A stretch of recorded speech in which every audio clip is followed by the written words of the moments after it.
Assalamualaikum warahmatullahi wabarakatuh.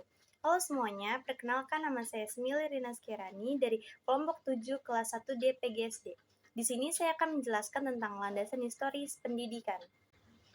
Nah, di materi kali ini saya akan membahas tentang pengertian, pendapat para ahli, tujuan, fungsi dalam pendidikan, ciri-ciri, urgensi dalam landasan pendidikan, pengaruh bagi manusia, pengaruh bagi pendidikan, dan implementasi dalam pendidikan. Nah, yang pertama ada pengertian landasan historis pendidikan.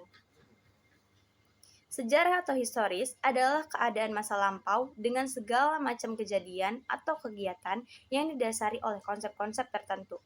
Khususnya, bagaimana kaitannya dengan manusia. Sejarah penuh dengan informasi-informasi yang mengandung kejadian, model, konsep, teori, praktik, moral, cita-cita, bentuk, dan sebagainya. Landasan historis pendidikan adalah sejarah pendidikan di masa lalu yang membentuk dan mempengaruhi sistem pendidikan dalam suatu masyarakat, seperti peristiwa, ide-ide, perubahan sosial, dan perkembangan dalam bidang pendidikan yang menjadi acuan terhadap pengembangan pendidikan di masa kini. Landasan historis pendidikan mencakup berbagai elemen seperti filosofis pendidikan, sistem pendidikan formal, peran pendidikan dalam perkembangan sosial, dan sebagainya. Lalu ada pendapat para ahli. Nah, menurut Jebang, sejarah merupakan sebuah kejadian atau peristiwa masa lalu. Tidak hanya itu, menurutnya sejarah juga merupakan sebuah sarana memahami perilaku masa lalu, masa sekarang, dan masa yang akan datang. Nah, kalau pengertian sejarah menurut Robin Wing, lebih ke arah kemanusiaan. Menurutnya, sejarah merupakan studi tentang manusia dalam kehidupan masyarakat. Nah, kalau menurut Ibnu Khaldun, sejarah merupakan catatan peradaban manusia.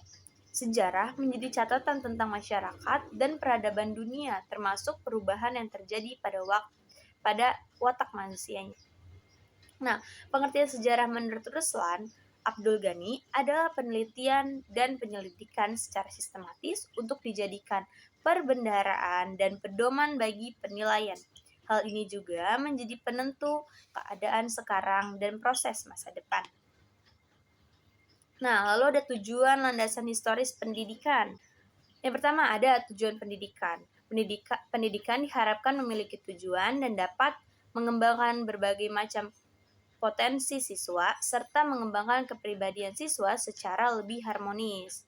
Lalu yang kedua, proses pendidikan. Proses pendidikan, terutama proses belajar mengajar dan materi pelajaran harus disesuaikan dengan tingkat perkembangan siswa, mengembangkan kemandirian dan kerjasama antar siswa dalam pembelajaran, mengembangkan pembelajaran lintas disiplin ilmu, demokratisasi dalam pendidikan, serta mengembangkan ilmu dan teknologi. Lalu yang ketiga ada kebudayaan nasional. Pendidikan harus memajukan perkembangan kebudayaan nasional. Kebudayaan nasional merupakan puncak budaya daerah dan menjadi identitas bangsa Indonesia supaya tidak hilang karena arus globalisasi. Lalu ada fungsi historis dalam pendidikan. Nah, yang pertama ada sejarah. Sejarah membantu siswa memahami perkembangan peradaban manusia, konflik, dan perubahan sosial. Lalu yang kedua, pembentukan identitas. Studi sejarah membantu siswa memahami akar budaya dan identitas nasional mereka, sehingga mereka tuh merasa terhubung dengan masa lalu. Lalu yang ketiga, pembelajaran moral. Sejarah memuat contoh-contoh tindakan baik dari baik tindakan yang baik dan tindakan yang buruk dari masa lalu. Lalu ada pengembangan keterampilan analisis. Melalui analisis dokumentasi sejarah, siswa dapat mengembangkan keterampilan penalaran dan peneliti. Lalu ada memahami perubahan sosial. Sejarah membantu memahami faktor-faktor yang memengaruhi perubahan sosial, politik, dan juga ekonomi, membantu siswa memahami dunia saat kini.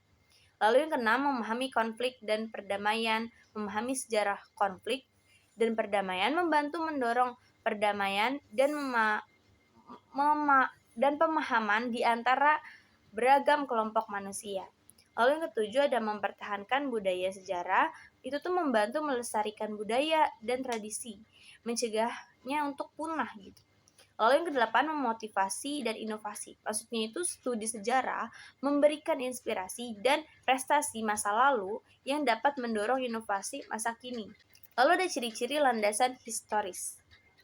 Yang pertama itu bersifat empiris, artinya dibangun berdasarkan pengalaman hidup manusia. Pengalaman tersebut dicatat dalam dokumen dan dari situ ditemukan fakta. Nah, fakta-fakta tersebut implementasikan sehingga menjadi cerita sejarah. Lalu kedua, itu tuh mempunyai objek. Objek dari sejarah yaitu manusia yang terikat pada waktu. Manusia sebagai objek menjadi lebih penting dari rentang waktu itu tersendiri. Lalu yang ketiga, memiliki teori. Sama seperti ilmu lainnya, sejarah memiliki teori, yaitu kaidah-kaidah pokok suatu ilmu. Tanpa teori, sejarah riskan dengan unsur lain yang bisa saja sifatnya tidak rasional, seperti mitos. Lalu yang keempat, mempunyai generalisasi. Karakteristik sejarah sebagai ilmu adalah memiliki generalisasi.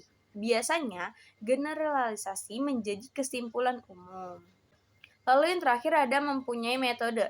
Ciri-ciri sejarah sebagai ilmu adalah mempunyai metode, yakni cara penyusunan pengetahuan dan kebenaran dari berbagai peristiwa. Lalu ada urgensi bagi landasan peningkatan sumber daya manusia.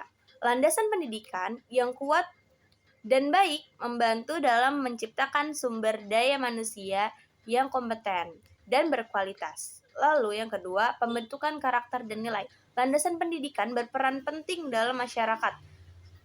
Nah, terus yang ketiga, peningkatan kualitas hidup. Dengan pendidikan yang berkualitas, individu memiliki akses yang lebih baik ke pekerjaan yang lebih baik dan upah yang lebih tinggi. Lalu pengaruh sejarah bagi manusia.